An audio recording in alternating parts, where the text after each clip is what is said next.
Hello again YouTube, this is Pure230688 aka BW Angelos, and today I will be bringing you an environmental video. Nah, of course I'm not.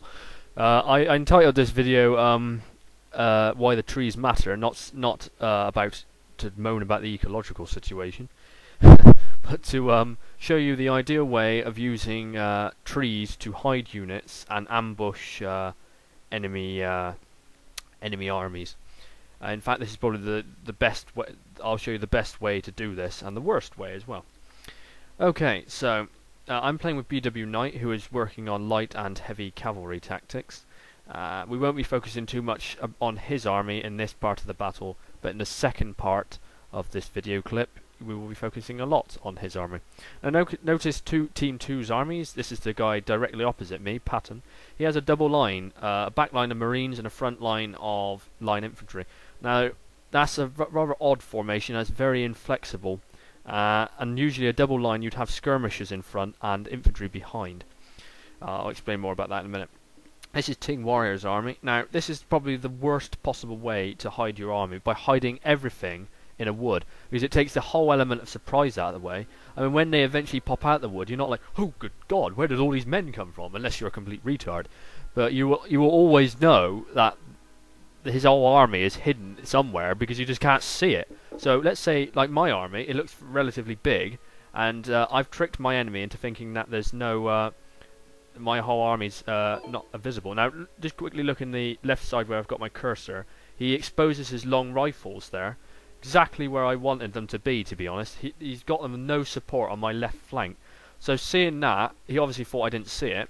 I then assumed he'd have none in front of his main body here, which he doesn't. So I quickly moved to take the woods. Now these woods offer great protection to your men from bullets.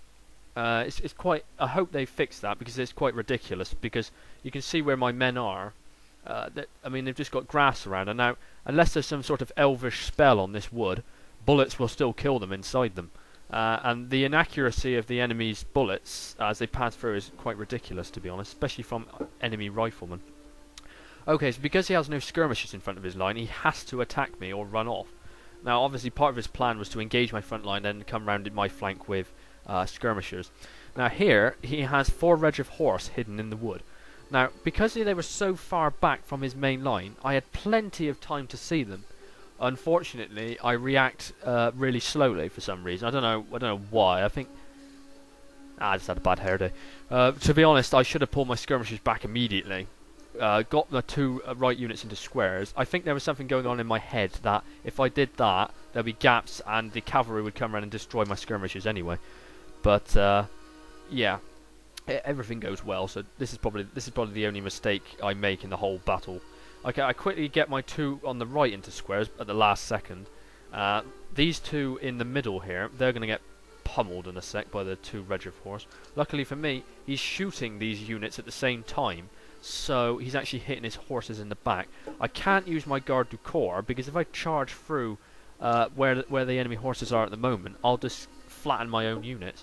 Now obviously he thought he had me here, because he suddenly springs his ambush, all his long rifles pop out, and they start going towards my left flank. Now I see that and spring my ambush. I send 2 second Hussars out, and my lifeguard unit outran their flank.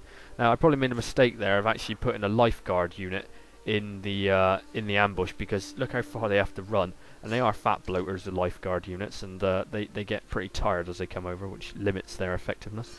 Okay, so I charge 1 unit into that long rifle. He saw me coming, but he can't react because he's got no support for his long rifles. So he keeps running his long rifle straight into my front line, and I charge him with my line infantry. You can see my squares and my massive firepower, and him shooting his cav in the back have wiped all of his cav out. One of my Hussars deals with a unit in the back. I charge 1 into the to disrupt the enemy long rifles formation. Now that's the ideal use of light cav, is a hit and run, because they're so quick. You go from unit to unit to unit to unit in a line, and you just disrupt their formation while you move infantry, or in this case heavy cav, up to support. Because he's lost all of his mobility on his because he's lost all of his cavalry, his left flank is now vulnerable. Also, because he's in that double line box formation, it means his whole line is very narrow, so I can quite easily get round his flanks, and I will do in a sec. You can see I've disrupted 3 of his long rifles and destroyed them. I'm now sending my Garde du Corps in on this one, and I'm going to reallocate this second Hussar to attack the long rifles behind. And I'm going to charge in my line infantry just to disrupt him even further. You can see a 4th one's wavering, he only has 3 left. You can see now he's trying to fan his double line into a single line, but because of the lack of space that double line has caused, there is not enough space for him to fire at me properly. So he's actually hitting his own men and limiting the amount of fire he's directing on me. My lifeguard unit eventually arrived, just too late to actually do anything. That's what I mean. If you're gonna ambush anyone, you've just got to do it with light cavalry, because if you do it with infantry, the infantry have to run out of the woods, and you see it miles away. Like in the second bit, you'll see the other enemy tries to spring a trap by sending out his whole army from the wood, but you know it's there, and you can see it because it's infantry, and you can easily just counter it. So the surprise factor, you need a quick strike out the wood, and in a matter of seconds you want to be engaging his units, like what I did here. So I've taken him off guard immediately, and in a matter of 2 or 3 minutes, his whole left flank and right flank have collapsed. My lifeguards have eventually arrived just in time to fill the gap where my line infantry is just routed. That line infantry was being engaged by all of his marines and all of his long rifles, so I was expecting that to rout. I was just using it as a delaying tactic. I don't really use guards very often, mainly because they're too expensive, but also because it takes so long to fire a decent volley off. Anyway, enough of that. I get round his back here, and I can see the units that are wavering, and I hit them with my light cav. This is what I mean about a double line formation and the inflexibility of it. I hit the units that are wavering with my light cav, and then the units that aren't wavering and are at full strength, I hit them with my heavy cav.